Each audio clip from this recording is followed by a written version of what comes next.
Assalamualaikum warahmatullahi wabarakatuh. Hai, selamat pagi anak-anak. Semoga anak-anak dalam keadaan sehat dan bahagia.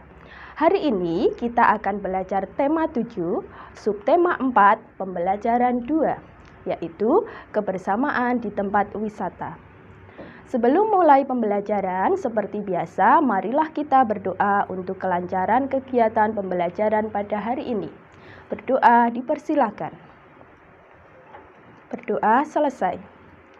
Sebelumnya, Bu Eka akan membacakan tujuan pembelajarannya dulu ya. Tujuan pembelajaran 1. Dengan berdiskusi, siswa mampu menyajikan data karakteristik kesukaan tempat wisata masing-masing teman sekolah dengan tepat. Kedua, dengan kegiatan menyelesaikan soal, siswa mampu menemukan kata sapaan dalam dialog dengan benar. Ketiga, dengan kegiatan menyelesaikan soal, siswa mampu melengkapi kata sapaan dalam dongeng dengan ejaan yang benar. Keempat, dengan mencermati isi teks dan penjelasan guru, siswa mampu menjelaskan prosedur menggunakan gerak berlari dalam bentuk permainan dan menjaga keselamatan diri di air. Nah, mari kita amati gambar berikut.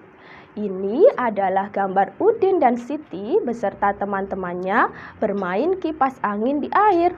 Bermain kipas angin di air, apa ya? Yuk kita simak bermain kipas angin di air. Apa itu permainan kipas angin di air? Hari ini semua anak bergembira. Pagi hari mereka diajak Pak Guru bermain di permandian sumber air. Sumber air tersebut terletak dekat sekolah. Di sana terdapat fasilitas permainan anak-anak. Tempat tersebut dijadikan tempat wisata masyarakat sekitar. Siswa dibagi dalam kelompok. Setiap kelompok 8 anak. Masing-masing kelompok bermain kipas angin di air. Mereka membuat lingkaran dengan cara saling bergandengan. Anak nomor 1, 3, 5, dan 7 berdiri. Anak nomor 2, 4, 6, dan 8 telentang dengan kaki lurus ke depan. Anak yang berdiri berjalan memutar. Anak yang telentang akan tertarik dan terangkat. Permainan dilakukan dengan bergantian antara yang berdiri dan telentang. Ini cara bermain kipas angin di air. Jadi jumlahnya setiap kelompok ada 8 anak. Setiap anak yang bernomor ganjil atau 1, 3, 5, dan 7 mereka harus berdiri. Nah, posisi mereka itu harus bergandengan. Setiap anak yang bernomor genap atau 2, 4, 6, dan 8 mereka bisa tidur telentang dengan kakinya lurus ke depan. Nah, anak-anak yang berdiri mereka harus bisa menahan dan memutar kelompok mereka seperti kipas angin. Nah, gerakan itu bisa dilakukan secara bergantian. Ini untuk melatih kekuatan otot tangan dan keseimbangan kita anak-anak. Coba kamu cari informasi tempat wisata kesukaan temanmu atau anggota keluargamu. Apakah anak-anak ada yang suka berwisata ke kebun binatang? Atau yang suka pergi ke pantai? Atau ke kolam renang anak-anak? Mungkin temanmu memiliki tempat wisata kesukaan yang berbeda dengan kamu. Ayo diskusikan dengan temanmu atau keluargamu. Bagaimana sikapmu terhadap teman yang memiliki tempat wisata kesukaan yang berbeda? Jadi, coba anak-anak diskusikan bagaimana jika punya teman yang memiliki tempat wisata kesukaan yang berbeda dengan kamu. Misalnya, kamu sukanya di kebun binatang, temanmu suka pergi ke kolam renang. Lalu, apa yang kamu lakukan? Bagaimana sikap kalian? Kalian bisa rundingkan dengan teman kalian atau diskusikan dengan keluarga kalian ya. Masih ingatkah anak-anak tentang kalimat sapaan? Ya, kalimat sapaan itu adalah kalimat yang di dalamnya mengandung kalimat sapaan untuk menyapa orang lain. Kalimat sapaan adalah kalimat yang biasanya digunakan untuk menyapa atau menegur seseorang saat berbicara langsung. Dalam kalimat sapaan terdapat kata sapaan. Kata sapaan adalah kata yang digunakan untuk menyapa atau menegur seseorang saat berbicara langsung. Contoh kata sapaan yaitu hai, hello, memanggil nama seseorang langsung, mengucapkan salam, memanggil nama orang dengan sebutan nama orang ketiga seperti kau, kamu, kalian, teman, tuan. Nah, di sini ada contoh kalimat sapaan yang terdapat dalam sebuah dongeng. Contoh kalimat sapaan.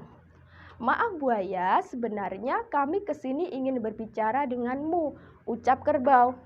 Kerbau di sini memanggil buaya. Itu merupakan kata sapaan. Nah, di sini juga ada contoh kata sapaan lagi. Anita, kami kemarin ingin menjengukmu, ucap Nadine. Nah, Anita di sini merupakan kata sapaan yang diucapkan oleh Nadine kepada Anita. Yuk kita lengkapi dialog berikut dengan kata sapaan yang sudah disediakan. Kemarin kita sudah belajar tentang asal-usul kota Surabaya, antara sura dan buaya. Nah, di sini kita akan melengkapi kalimat yang ada dengan kata sapaan. Di sini sudah disediakan kata sapaannya, kita tinggal melengkapinya. Sura, aku bosan terus-menerus berkelahi, Berkelahi dengan siapa? Dia berbicara ini menyebutkan siapa anak-anak? Ya, menyebutkan buaya. Ini kata sapaannya. Lalu buaya berkata, aku juga, Apa yang harus kita lakukan agar tidak lagi berkelahi? Kira-kira ini isinya apa anak-anak? Tadi Sura memanggil buaya dengan panggilan buaya. Sekarang buaya menjawabnya dengan panggilan? Iya, dengan panggilan Sura. Lalu di sini Sura menjawab dengan untuk mencegah perkelahian di antara sebaiknya kita membagi daerah kekuasaan menjadi 2. Menurut anak-anak isinya apa nih? Iya, untuk mencegah perkelahian di antara kita, sebaiknya kita membagi daerah kekuasaan menjadi 2. Lalu buaya menjawab, baik, setujui gagasanmu itu. Maka jawabannya adalah, baik, aku setujui gagasanmu itu. Buaya di sini berkata lagi, sengaja mencari gara-gara Sura. Nah, di sini apa ya kira-kira? Ya, kau sengaja mencari gara-gara Sura. Lalu Sura menjawab, tidak, kukira alasanku cukup kuat dan aku memang di pihak yang Di pihak yang benar, itu kata Sura. Lalu buaya menjawab, kau sengaja mengakaliku, aku tidak sebodoh yang kau kira. Sura menjawab, aku tidak peduli kau bodoh atau pintar. Yang penting air dan air adalah kekuasaanku. Nah, di sini jelas ya anak-anak, tinggal 2 kata sapaan yang belum kita gunakan. Benar sekali, yaitu kata laut dan sungai. Anak-anak bisa dibalik ya, karena sama-sama air. Jadi air laut dan air sungai, atau air sungai dan air laut. Nah, itu cara melengkapi dialog yang sudah ada. Nah, sekian pembelajaran kita hari ini. Semoga anak-anak paham dengan materi yang sudah Bu Guru sampaikan. Tetap semangat dan tetap sehat belajar di rumah. Wassalamualaikum warahmatullahi wabarakatuh.